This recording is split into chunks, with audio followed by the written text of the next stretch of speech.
বন্ধুরা, আজকে তো রথের মেলা। তোমরা সবাই নিশ্চয়ই মেলায় গেছো আর মেলায় খুব আনন্দ করছো।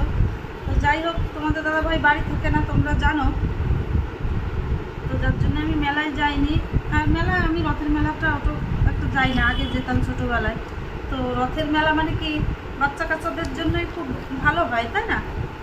আর রথের মেলা হবে আর জিলিপি হবে না, খাবো না, সেটা তো ঠিক নয়। তো দেখো, এই যে গরম গরম জিলিপি, এখানে আছে টক দই। তার আগে এগরোল খাওয়া হয়ে গেছে, এগরোল একটুখানি আছে বেশি। এখানে চাউমিন আছে, চা খেয়েছি, এখন খাবো ইম্পর্টেন্ট একটা জিনিস।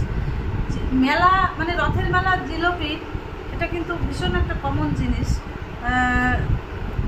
রথের মেলায় জিলিপি খাওয়াটা। আর আমার মতো এরকম টক দই দিয়ে জিলিপি কে কে খেতে ভালোবাসো বা খাও, আমাকে জানাবে। হ্যাঁ,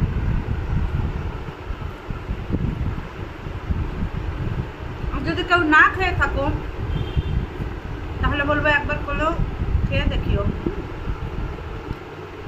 খেয়ে দেখো কেমন লাগে। আর যারা খেয়েছো আমাকে কিন্তু একটু কমেন্ট করো, তাহলে আমি বুঝতে পারবো যে আমার মতো কেউ আছে।